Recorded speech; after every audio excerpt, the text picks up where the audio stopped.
Welcome to the Platinum Pinfall. 1, 2, 3. Welcome to the Platinum Pinfall. This is for April 15th, 2022. No, yeah, no. Hello, ladies. Let's just get into it. That sound was terrible. Boop! Boop always works better. We're going to stick with boop. What is this? It's Jim Ross talking about Dark Side of the Ring, the series that seems to be getting less and less popular each season, even though the topics interest me more. In the first season or two, they covered a lot of topics that were kind of well-worn territory for seasoned wrestling people like myself, like Chris Benoit and Brian Pillman and that kind of thing. And they started diving into stuff I was more interested in, honestly, stuff like Onita or Herb Abrams and that kind of thing. But the ratings have been going down. But one show that did very well, not in terms of ratings on TV, but in terms of views online, was the Plane Ride from Hell. And Jim Ross is somebody who contributed to that. And his experience with Dark Side of the Ring has led him to go like he probably wouldn't. He didn't flat out say he would never do it. He just said that he didn't like the editing, that he thought it was. In Jim Ross politispeak, he said it was manipulative.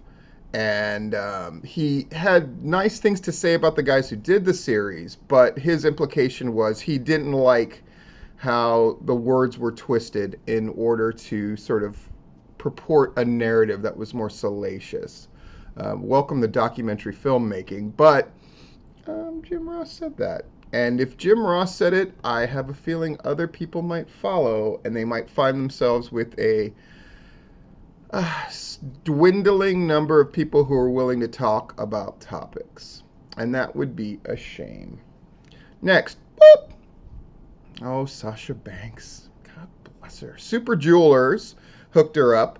And she got this grill that says boss, and it's all of that cool stuff. But more than that, I find it interesting how she's the first to really take advantage of this thing about, the idea of like third-party sources of income opening up again. Now, am I saying she's getting paid by Super Jewelers? I don't know about that. But they don't really specialize in making custom jewelry. To me, that means they made this grill for her in order to give them a shout-out. And I'll say this, ever since she's given them a shout-out, they pop up all over the place. I see their ads and their website mentioned again and again and again.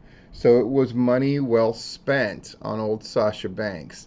And Sasha's a smart one. And so Super Jewelers, for that matter. And then finally, doop, our super serious topic.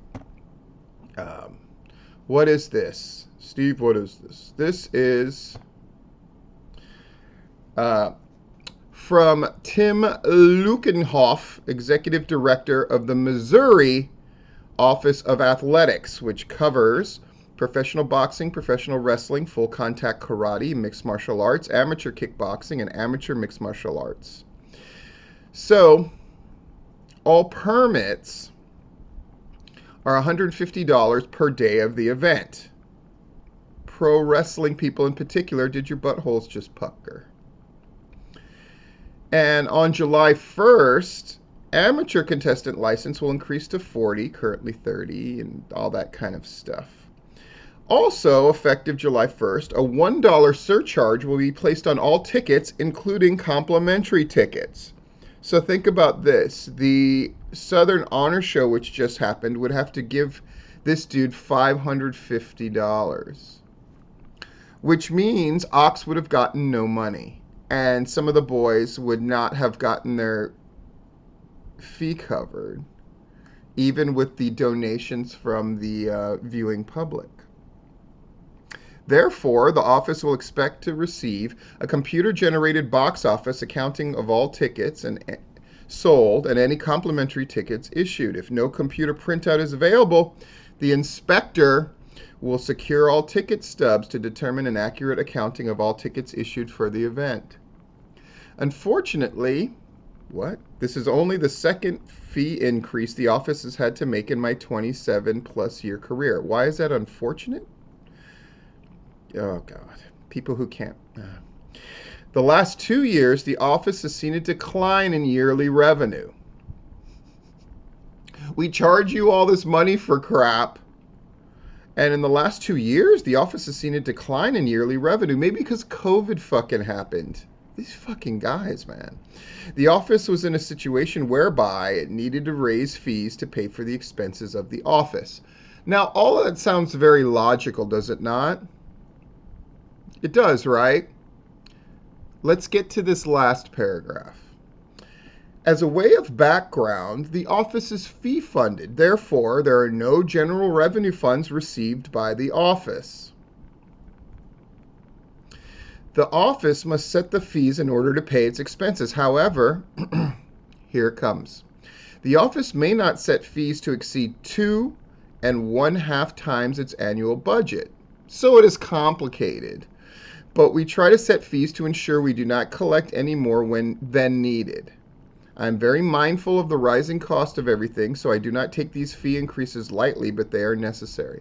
So in other words, they're allowed to collect fees up to 2 1/2 times their budget. Their budget is what it would conceivably cost to keep the office going. And they're talking about, yeah, but we're allowed to. So if their office budget is, say, $100,000, they're allowed to collect $250,000 a year, which is way more than they need.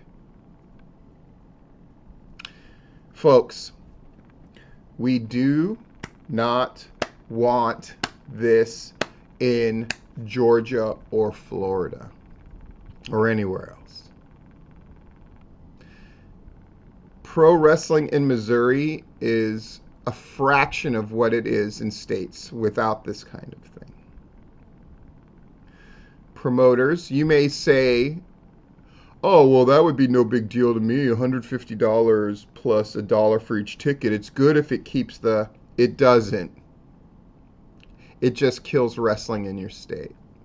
Because with these fees come other fees. Amateur contestant license. All of a sudden people are paying for this and they're paying for that. And you're paying for inspectors who will be up your ass at a show.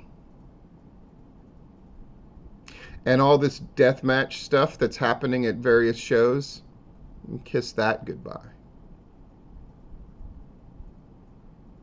In fact, technically in Georgia wrestling, did you know that you're not supposed to get color?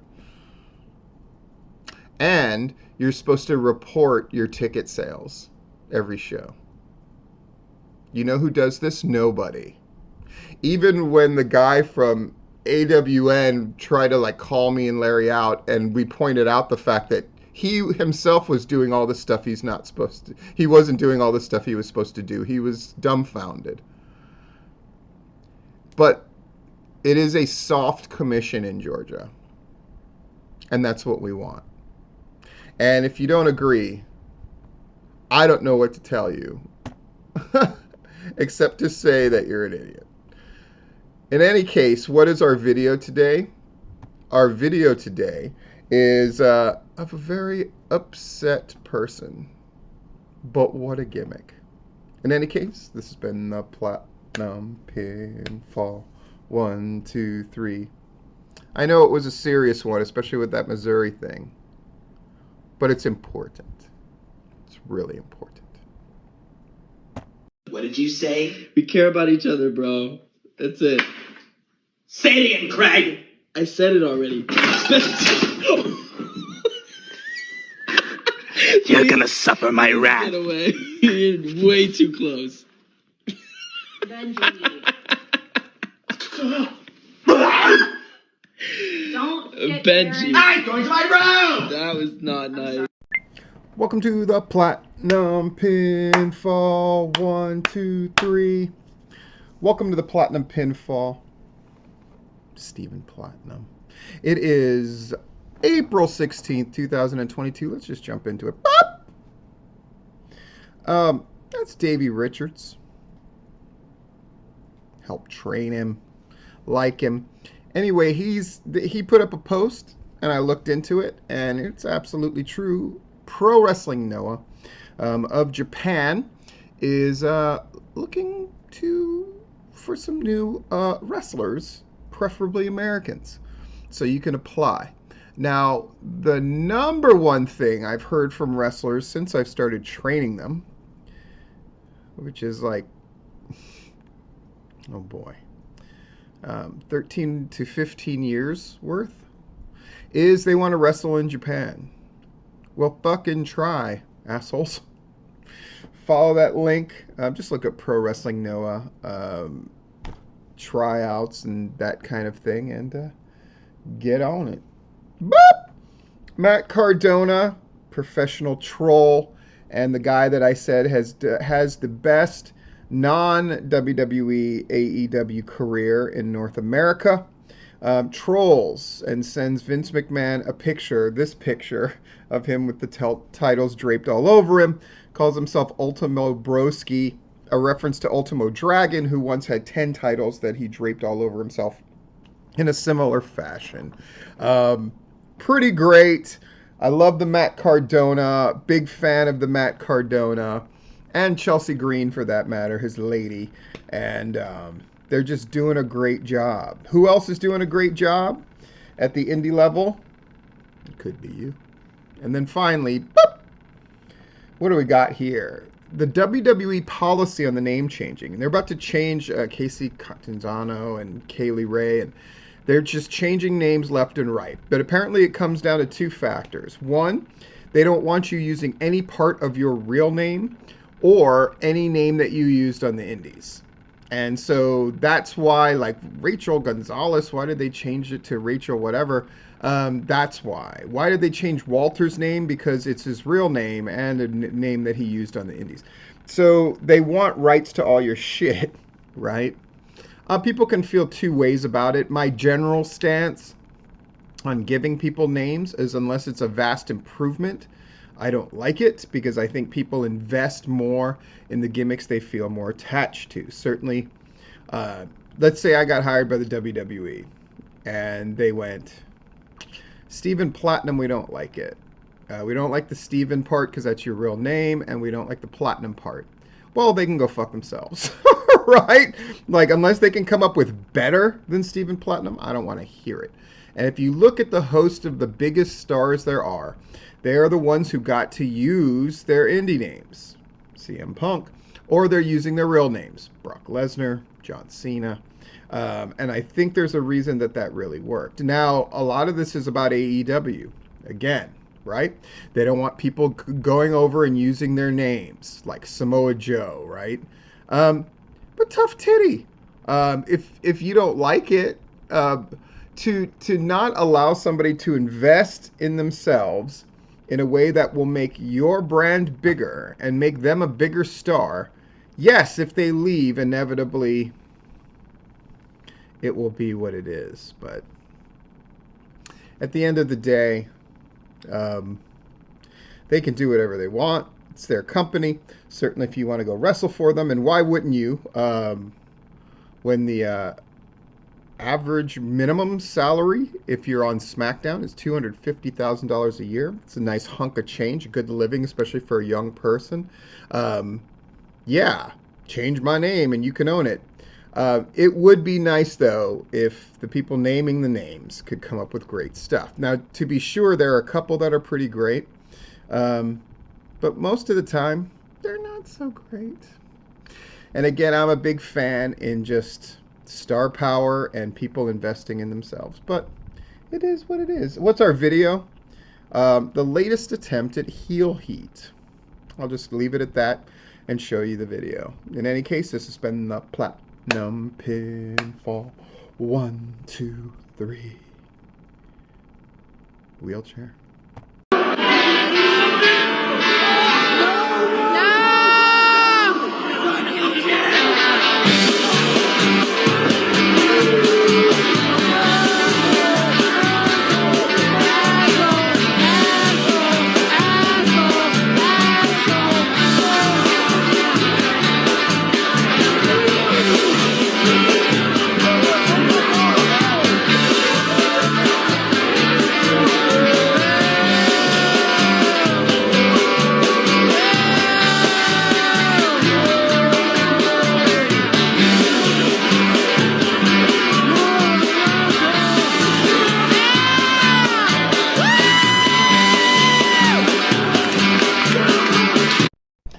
to the Platinum Pinfall. 1, 2, 3. Welcome to the Platinum Pinfall. This is for April 17th, 2022.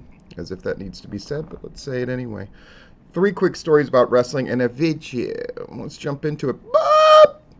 What is that? Nick Bockwinkel, who's lately just my totem guy that I'm just advocating for. Somebody compiled a list of longest days of title reign for the AWA World title and longest reigning AWA World Tag Team Champions.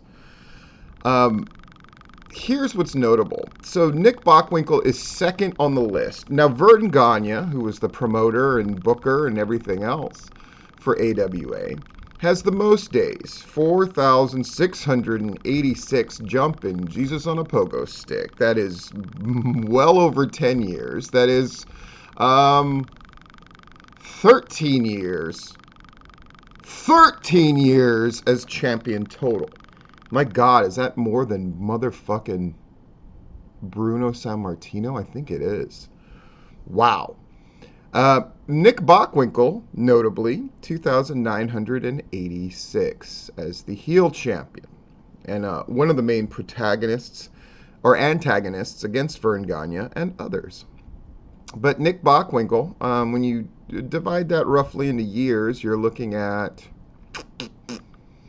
8 years. Whoa. 8 years as AWA World Champion. But you look down at that tag team list, and Nick Bockwinkel and Ray Stevens, one of the greatest teams of all time, were tag team champions, and tag team champions were much more turned over for 1,200 days. So more than 3 years, almost 4. So combine that with the other, and you have a guy who was world tag team champion and world champion for more than 10 years. Now, I would argue that there has been no other person in pro wrestling that held legitimate world titles and the legitimate tag team titles for years on end, and were equally effective in both roles. So another testament to Nick Bockwinkel's greatness. If you're someone who doesn't really know about Nick Bockwinkel because you're a young wrestling person or you weren't into the AWA, look up all his shit. Another thing that I would claim that Nick Bockwinkel had over just about anybody, if not everybody ever, is he never had a noticeable decline in the ring. Even though he had a long career. He just maintained his fucking greatness. Nick Bockwinkel, baby. See why, speaking of the opposite of greatness, we have control your narrative. Here are their rules and regulations. I'm going to talk about one thing specifically, though. You are in control. You are in control. What in the fucking Fight Club is this bullshit? Fight ends when you tap out, get knocked out, can't stand or quit. Sanctioned matches can end via pinfall. Standard professional wrestling rules apply for sanctioned matches. All this quoting stuff. Wow, Diane Court. Sorry, I just saw Say Anything. And the woman who wasn't the valedictorian talking, wow, you and Lloyd Dobler, how did that happen? Anytime you see this many quotes used, you're in trouble. Standard professional wrestling rules applied for sanctioned matches. Chaos ensues in the Project Pit. No super kicks, no tope suicidas, no Canadian destroyers. The fight isn't with your opponent, it is with yourself. Fights will go on as long as they have to, TOO. Sanctioned matches hit their times. If you want to control your narrative, you have to fight. So I want to talk about this no super kicks, no tope suicidas, no Canadian destroyers. It's typical of their kind of narrow thinking, right? I'm going to ban those moves because they're done too much. Instead of going, I'm going to find a way to make those moves effective again and interesting. That's how you really do things, right? That's how you really show that you're different, is to show us structurally What are the physics of your world that you're creating? So what you're saying is these three moves that exist, we're just not going to use them. Or maybe they're going to try to use them in some storyline way, like, oh, this guy used a super kick, so he's a heel. I don't. That's pretty lame, though. The idea of banning anything in a thing that's supposed to be you're in control, again, feels contradictory and really weird and kind of stupid. And finally, boop, this is a picture that was floating around as part of these like these fans who take these cringy pictures with female wrestlers and blah blah blah. And this one was put up, and this was the one that was highly disputed. Mickie James, who's the woman in this, said, you know what? This guy is amazing. And this guy donates to charities, and he donated $4,000 to this one charity. And I asked for this picture because I thought he deserved it. And she's like, and the reason I don't look like super thrilled is because I'm exhausted, but I love this guy and he's wonderful and I hate that he's getting this hate. And I think it's a really important thing to note that while people are quick to jump on geeky wrestling fans, me number one amongst them, that it is important to have context, and it is important to... Now, one of these cringy pictures, you could see the person clutching their hand like they want to die, and that's pretty obvious. But this one, yeah, you know, I love that Mickie James is one of those people that I think not a lot of people have a bad thing to say about, because she's super cool. The fact that she came to this guy's defense, and I mean, dude. We are in the baby with the bathwater era, and I get that, but it's just important to note that it's not always the case, and I'm glad this one got cleared up. Speaking of greatness, Steph Curry, somebody took this video of him just practicing his shooting. I may have put this one up before, but I don't think I have. And so I just want you to enjoy. And again, you know, sports fans, entertainment fans, everybody else, there's shitty takes on everything. But lately I've been hearing this take that Steph Curry is not great. But just this fucking warm-up alone pretty much disputes that notion. In any case, this has been my Platinum Pinfall 1, 2, 3 for April 17th.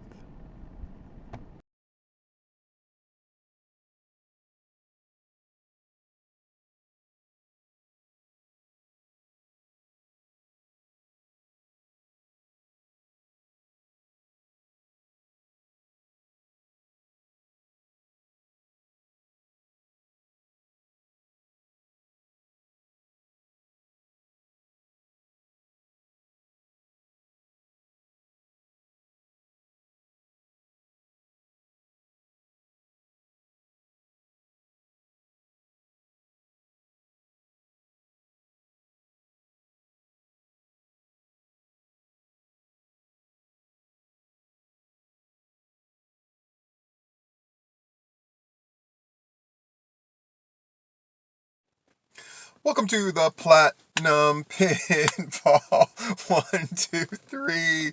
Welcome to the Platinum Pinfall. I'm coming to you right from my car. I'm going to pick my kid up from school. Has an after school thing. I'm going to grab my kid. I realized I wanted to knock out today's Platinum Pinfall. I'm going to have to get used to looking right there. That's where I'm supposed to look. It is April. Let me swipe on my phone and see if it'll let me see. I believe it's April 18th, 2022. 3 quick stories about wrestling. Now, will I be able to record this on my phone, upload it to Google Drive, and then do all the stuff that I usually do with pictures? We'll see. Why am I just using one hand? Why am I slapping myself in the face? It's because I have to hold my phone, because I don't have one of those hold your phone doohickeys in the car. Though I may have to get one, because if I enjoy doing this and it turns out that it works perfectly fine, I'll probably do it a lot more. Let me switch hands here. Ooh, why don't I block the camera? And there's the familiar noise. There's a show, Heels, on the Stars Network. I didn't think it was that great, but I did think it was very significant. Why is it significant and important? For the I just realized I have a fucking stand. I just need to keep it in the car. Sorry. that it's important, it's significant. It's about indie wrestling in Georgia, and it's a series. Cody Rhodes is one of the producers, and a bunch of other people. And season 1 was certainly good enough to get a season 2, so yay! A few people I know were extras on it, so yay! And they're looking for a female wrestler to play supposedly a major character that'll have lines. You'll be able to get your SAG card. You'll be able to get decent insurance, all kinds of shit. Plus the cred of getting it. I would imagine if you were a female wrestler that got that role, that it would help you a lot in getting signed by one of the big two. So go for it. Do I know anybody offhand that I think would be great? I didn't look at what they were looking for specifically for the role. I assume it would be a woman who's involved with the major family that's on that show, but maybe not. I don't know. I think Amber Nova would be fucking great. I think she's got the acting chops. I think she's got a very theatrical look. But if they're going for tough and all kinds of stuff, you know, Casey Kirk, I think, would be great. And of course, I always think Sawyer Rex should be in everything. But who knows? Even a Mickey Knuckles might work. I don't know. What are they looking for? You'll have to look yourself and see. And then, boop, speaking of Layla Gray, who would also be great, she is the Ohio Valley Wrestling Champion. Why is this a big deal? There's a time where Ohio Valley Wrestling was the developmental league into the WWE. And I think there's still a certain amount of credibility and credence to working there. So I think it's really significant and interesting and wonderful that she's the champ. She's willing to travel to Kentucky and Ohio Valley to go do it. And I think it's another feather in her cap, and I think she's going to be signed this year. Mark my words. And then finally, and she did it in an unusual way. I don't hear about a lot of people going to Ohio Valley, but I think more people should. And then finally, boop, Braun Strowman, a couple years after ripping indie wrestlers, and then now he is one, and with Control Your Narrative. And he's taken to making fun of AEW all the time. Oh, Dynamite makes me want to kill myself. And Tony Khan gives money to dirt sheet writers to give him good publicity and all this kind of stuff. It's a very weird angle to take. And I think he's a very strange dude. And I don't think outside of the WWE publicity machine, he knows how to come across in a way that benefits he and his business partners and Control Your Narrative. Braun Strowman, the epitome of yet another guy who never had to dig his way through the hard parts of wrestling to rise up in wrestling. And I'm not saying you always have to go that route. I'm just saying more often than not, when you don't go that route, it motherfucking shows. And finally, what is our video about? It's an interesting one. It's a referee who's deliberately going out of his way to bump into a Chicago Bears player and then throws a flag. Now, the story behind this thing, as it popularly goes, is the referee created the contact and then called a penalty on that football player. But apparently, the truth may be that that player was taunting, that the referee happened to get caught up with him and was giving him a flag for the taunting that he was doing. I'm not sure what the truth is. I'd love to find out. But to me, at least, it's a very interesting video. In any case, this has been the Platinum Pinfall 1, 2, 3.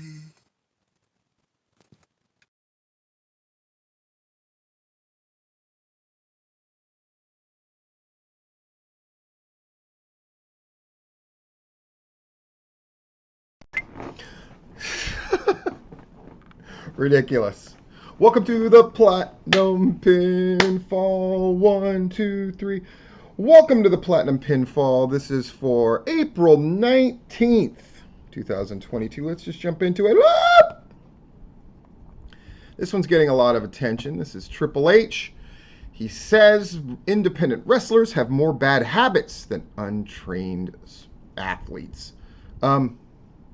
This is one of those things that has a lot of the trainers and influential type of people in wrestling going like, oh, I totally agree with him. It's a fucking asinine statement.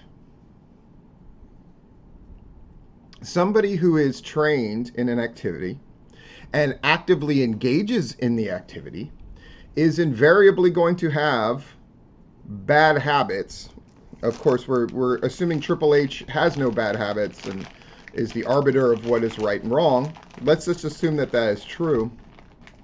To somebody who has not engaged in the activity or been trained in it.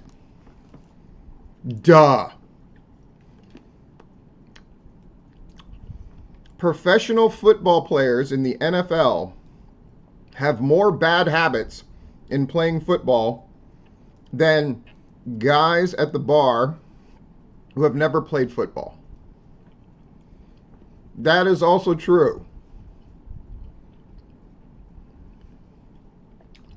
Fucking people. Boop!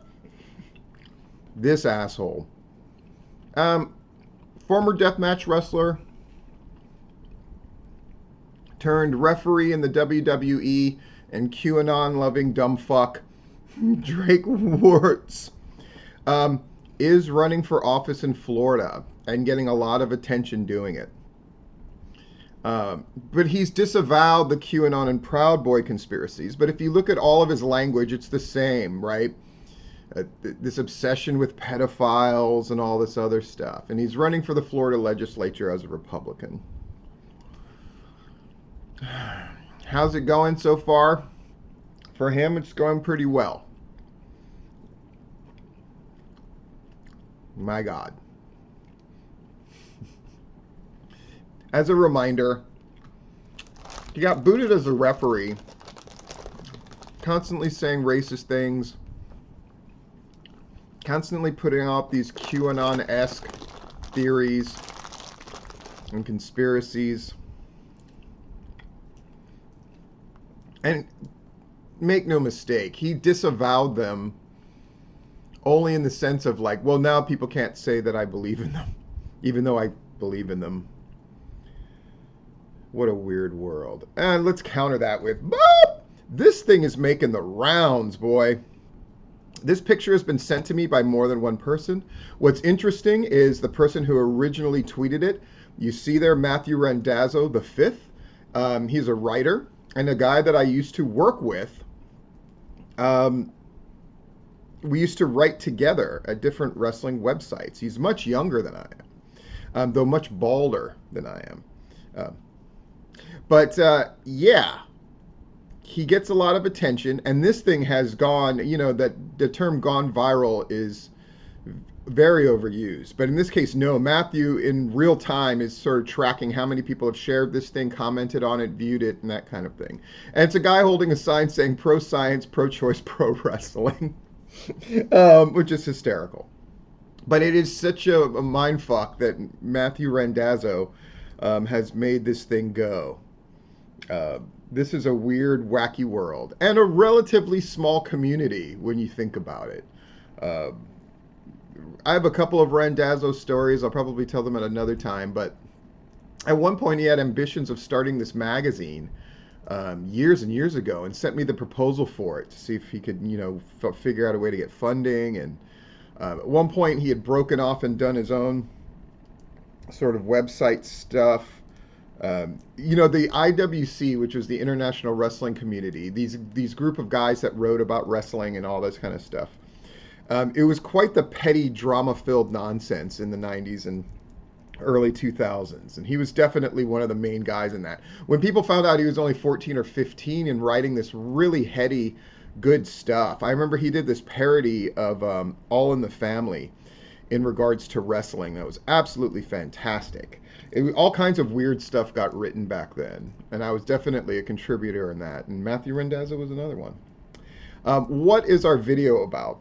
It is a mocking ad making fun of wrestling conventions, especially at the smaller level, and it's absolutely fucking hysterical. So please enjoy. And this has been the Platinum Pinfall. 1, 2, 3. This Thursday at noon, come out to the Butt County, Kentucky Convention Center for Wrestle Show 4. If you are a true wrestling fan, then you definitely need to come out for the biggest night in professional wrestling. Meet and greet with local referees. Buy action figures out of a tote from some dude in the parking lot. Snap a pic with the spare turnbuckle pad from a WWF 1987 house show for $20. Plus, see all of your local favorites in action like the Penultimate Warrior, the Canadian Nightmare Rene Riso, Big Dave, the Rockstar Kevin Miami, Bigger Dave, Rhinestone Cowboy Brick Dickens, Biggest Dave, Keith, and Mr. Charisma Robert Morton. Hey everyone, Mr. Charisma Robert Morton here. Come on down to the Butt County Convention Center this Thursday to see me take on Big Dave in a Fans Bring the Weapons match. Be there. Special note, do not bring guns, knives, katana, swords, brass knuckles, cattle prods, live animals, or children to the Fans Bring the Weapons match. And make sure you get there early for our Wrestle Show 4 meet and greet, including members of the NWO, except Hulk Hogan, Kevin Nash, X-Pac, The Giant, Eric Bischoff, Dennis Rodman, Scott Steiner, and more. But you know Horace Hogan will be there. Tickets are $30 a piece through PayPal or 3 for $100. Bring a replica championship belt and you'll be admitted for free into the live podcast recording of 3 white dudes discussing diversity in pro wrestling. Order today! Welcome to the Platinum Pinfall 1, 2, 3. Welcome to the Platinum Pinfall. This is for April 20th. Almost caught up, suckers! 3 quick stories about wrestling. Let's get into it. Blah! Austin Theory, Georgia wrestling fame. Controversy resolved, and now a push and being crowned basically the promised one, the next one, by Vince McMahon himself. Well, he defeated Finn Balor for one of the secondary titles that nobody gives a shit about, and people are up in arms, or people are debating what's to debate. Here's a simple lesson, not exactly free, though eventually it will be for the masses, but for my Patreon people. Pushing people, meaning elevating their careers, means usually giving them wins. And the more prestigious the person or the title that you win, the bigger the push. You can't have it both ways. I've said this before, this theory, and I'm going to share it with you, even though it's something I normally only do when I'm running a wrestling show. Pro wrestling is one person at the very top standing on the shoulders of 2 people. We're standing on the shoulders of 4 people. And everybody else is on a lower level than that. And it's the masses holding up this tiny pyramid. There's really 4 upper mid-carders, 2 people in the main event picture, and then 1 person who is your true drawing star. And the only way for Austin Theory to get into this group of 7 is to beat a title holder. So does Finn Balor deserve more, is the question. The guy who lost. Under the new WWE, not at all. He's unimportant, he's old, and Austin Theory is their future, they have designated. That's exactly the guy that should lose. It's harsh. And I'm not saying anything as far as Finn Balor as a wrestler and the rest of it. I'm just telling you how fucking wrestling works when it's at its best. And now, boop! India. 2 stories regarding the WWE in India. We talk a lot about the money that WWE makes. $50 million per show in Saudi Arabia and $200 million a year leasing their stuff to Peacock, and hundreds of millions of dollars for their contracts with Fox and with USA. But this is a lesser known one that is nonetheless very significant. 2020 saw WWE sign a 5-year deal with Indian streaming platform Sony LIV. $50 million annually. And this other story, WrestleMania 38 was watched by a record-breaking number of people in India on 2nd and 3rd April 2022. A total of 56 million viewers. Motherfuckers, let me say that again. 56 million viewers, that is 1/6 the population of the United States, watched WrestleMania in India. That's where the game is. It's why AEW is pushing that massive basketball player dude, even though it makes no fucking sense, because the game is going where the people is. And I saw where AEW, they're calling that guy 1 in a billion. Yeah, India has more than a billion motherfuckers. It's huge. The reason WWE's YouTube channel is so big is most of those views come from India and Asia. Fascinating stuff. And if you didn't know, now you know. And then finally, boop! Roddy motherfucking Piper. Why am I putting this up? Stumbled upon this old picture of him. Thought it was magnificent. Thought I would tell the story for the people that do not know. So, I helped run, and I was an active participant in a show where we had Roddy Piper, his only indie appearance that I know of, and his post-WCW appearance. And he did it for relatively little money. I'll give more details about that at some other time. He did it as long as he had a platform to rail against what he thought was the bad stuff in wrestling, Vince Russo and the like, and to talk about his frats, which was the thing that he was trying to get over. He had the shirt and everything. Basically a brotherhood of wrestling. And I had interactions with him. You know, you get to take the Piper sleeper, and he has me thrown out of the show. And for this show, I was the booker, ring announcer, commentator. Worked a match against two midgets, beautiful Bobby and Chris, who put me through a coffee table. And then I put the referee over, let the smack the referee, but then the referee threw me off of the top rope through a large table. So I took 2 table spots. The coffee table hurt way fucking more, by the way. Put over the midgets, ring announced, commentated, booked the show, arranged for the graphics, made the program, and got paid nothing for all of this. But I did get a hotel room at the DoubleTree. And Piper asked to have breakfast with me the next morning. And he was there with Leo Girabaldi, who he called his mentor. And Piper said simply, "What are you doing in Colorado?" And also said something that changed my life, which is, "You're too smart to fall down for a living." Which inspired me to open up a school in Atlanta, wrestling promotion, and do what I do now. I have 3 idols in the business: Roddy Piper, Jake Roberts, and Ric Flair, and I got to work with two of the 3 in a significant way. Very fortunate. And Piper was quite a guy.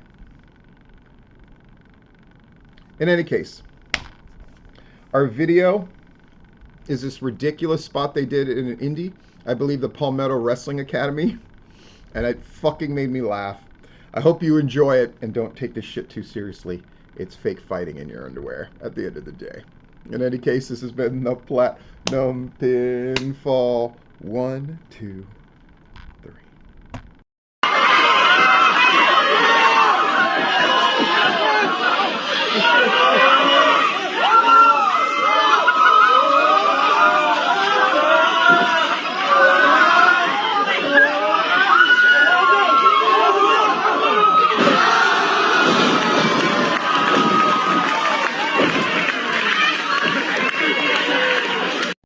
Welcome to the Platinum Pinfall 1, 2, 3. Welcome to the Platinum Pinfall.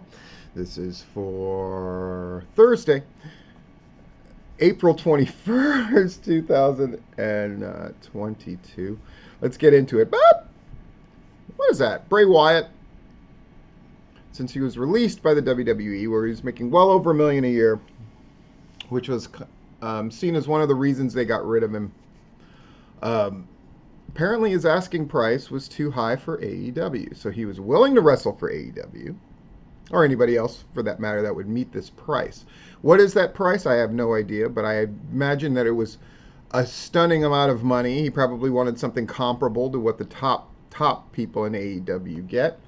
And what does this story mean?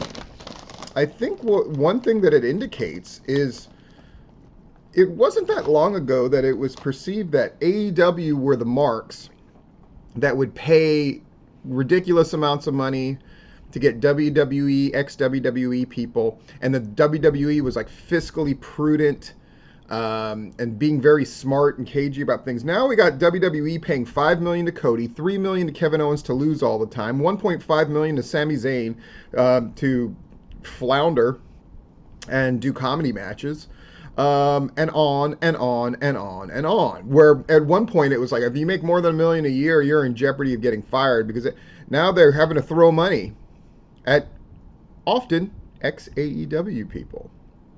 And AEW is the one who let a bunch of contracts expire in the last 2 months for people that they weren't really using. And they're making prudent fiscal decisions. It's just interesting how this stuff goes round and round, is it not? And then, boop! Ronda Rousey, who catches a lot of flack, apparently, according to this study, is the most maligned female athlete, with more hateful things said. This wasn't just like negative comments. This was like in the category of hateful or abusive language, tweets, and that kind of thing. And she was the leader by a wide margin.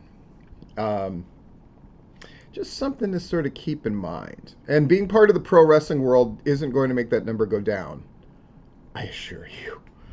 And finally, boop, we cover a lot of serious stories. This is just a collage of pictures of Rhea Ripley pinning somebody by apparently fucking them.